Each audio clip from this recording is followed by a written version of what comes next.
Hey everyone, Toshiibeats here, and today I'm driving a 2026 GR GT. I'm excited to be in this thing.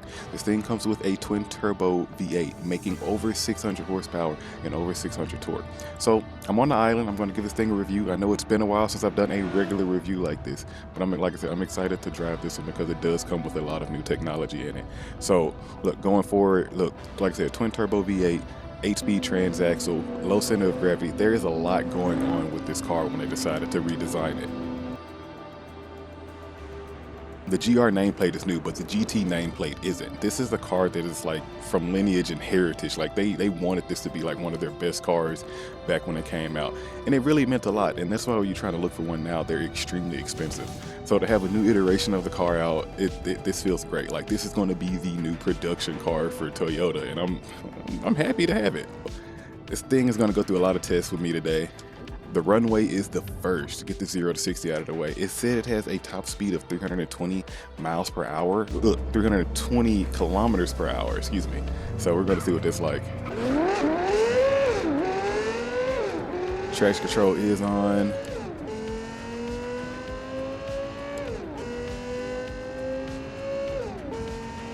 Okay. Because we're starting to get up there. 120, brake check. Okay, of course it stops before the end of the runway. These are fantastic. See if I can get traction control off. Not too spinny. Funny enough, about as spinny as they had it in that video where they demoed it in front of everybody.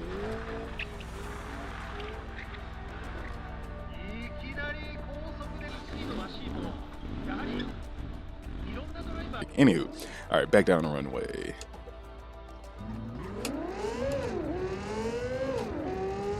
Shifting feels a little different. Okay. Hard brake. Now, one thing I can definitely tell you that it is a different type of car to drive, mainly because the RPMs are not fully there. Even shifting feels a little bit different. So keep that in mind when you actually download this car and get it. It's still going to be fast. Yeah, with the shifting has some things going on about it, and that's cool. For right now, I'm going to get this thing over to the canyons and see what it's like to drive up there. Like I said, this thing has no shortage of power. The steering feel is very direct. Steering is very heavy. I'm also using the Thrustmaster T300 wheel, so if you have that, you can expect some heavier steering with this car, definitely. But I have to say, it's so smooth. Going over all these bumps on the island, it's so complacent.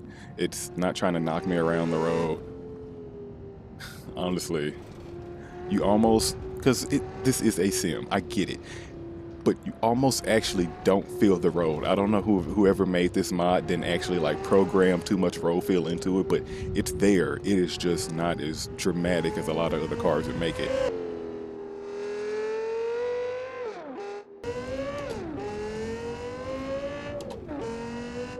Okay. This car is so fast, especially going downhill. Okay, buddy. Yeah, going downhill in this is very confidence inspiring. You got all the speed, the grip, the brakes work all the time. It's a really good package. Like, I know it's a brand new car, but I wasn't expecting all this. I know the RPMs are reading different on the actual tachometer versus the digital tachometer that's showing on the side there, but it's once you figure out the power band for this is really great. So top of red line on the digital is around 7,500 RPMs, and you still have like another 2,000 to go on that. Look, the car needs some work, but for the most part, you get the idea of what the GR GT is going to be about. Like, you know, if you see one of these on the road, it's going to be a pretty serious thing, especially considering that these are also going to have a GT trim car. Like, these are going to be race cars as well. Cannot wait to see these things going around the track, doing what they do best, and it's looking good and sounding good, because this twin-turbo V8, I kind of like it. It sounds very... Whoa, dude, you were just drifting around the corner. Okay, sounds very F1 car-like. But for right now, I'm gonna go ahead and skip to the second part of testing for this car. I need to put it up against something. I need to see what this GR GT can actually do with some competition.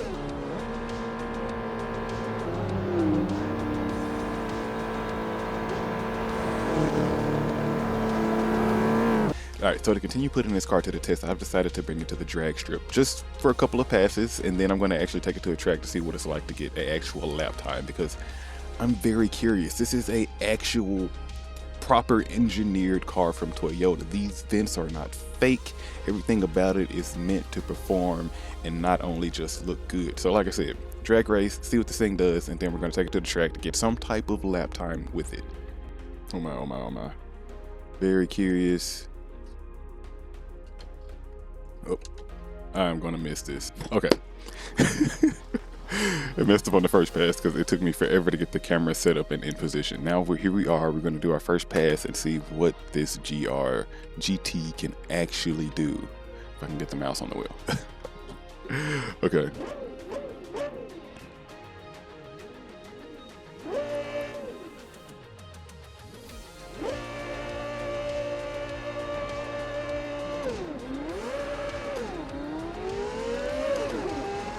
Oh boy. Yo, he's making that power. My shifts are so slow. I think that's what's really killing this car, is the fact that the shifts are just not there for it. Because that Performante is gone. Like, I mean, there is no chance. There is a 1,000-meter drag race. I told myself I'd at least have the horsepower to catch back up, if anything, because I would have flashed the horsepower for this car on screen compared to the Performante. And this should have won. It should have won, but it did. I'm gonna do one more pass. I know I'm gonna lose, but just for the sake of it. And then I'm gonna track this thing because I do want to take it to Laguna or somewhere that I'm actually comfortable with, probably Monza, and see what it's like.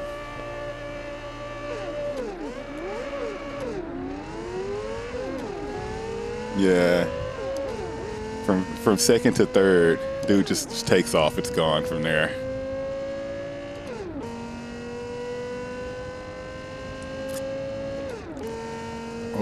Okay, alright, okay. Look, now we know. At least we do actually get the proper 8 speed in this car. So, track time. Out on Monza to see what this thing does.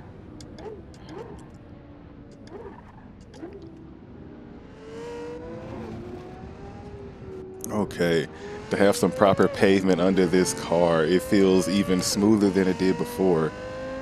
Speed is all the same. Tires really work great. I do have the grip tires on here. This particular mod does come with grip, rain, drift, and like I think another set. So you get a few options with this car, so it's always nice. Don't want to over test these brakes here. Still came in way too hot. But dude, it feels fantastic. Of course, like I said, the weight is really on the wheel, but at the same time, it's easy to get it to go where you want it to go. It's not like, oh my God, I gotta chug this thing through the mud and sand at the same time. No, it's the grip that you want. It's very reassuring. Still trying to get used to these brakes.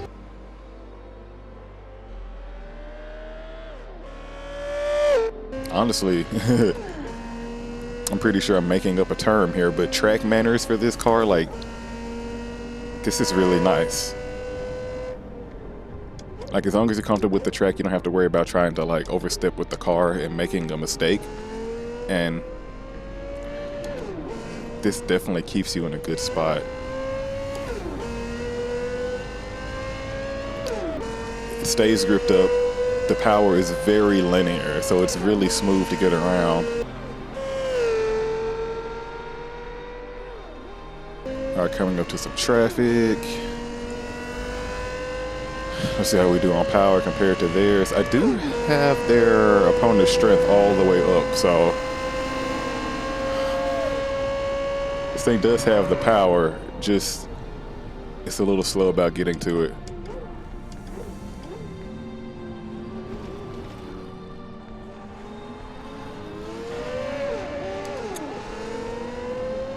Yes, that old, the old Gallardo Superleggera, I think is what that is, just pulled away from me. Like, you have the power, it really just comes on later, and you have to be mindful about how you're trying to use it.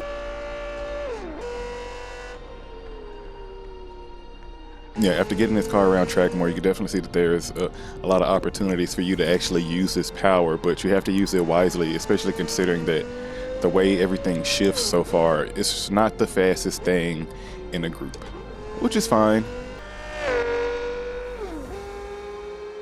Because at the end of the day, I am still doing 150 miles per hour down the back straight on Monza, and I dare you to tell me that that is not fast.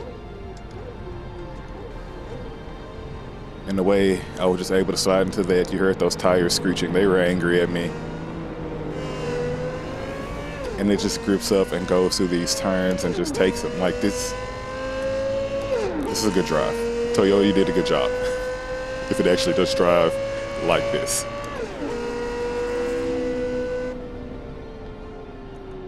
Trying to be easy with these brakes. These things feel there, but especially trying to do like track work, I'm definitely leaning into them a bit more than I was in the canyons. Of course, I'm going way faster.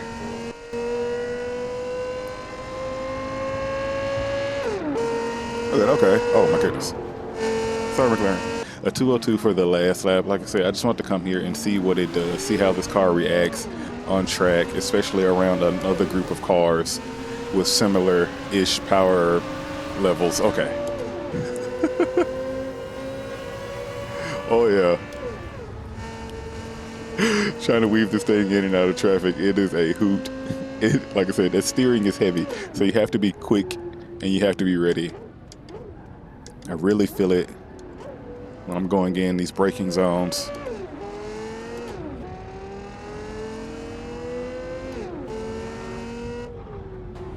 Oh, my lights aren't on. Let's turn that on.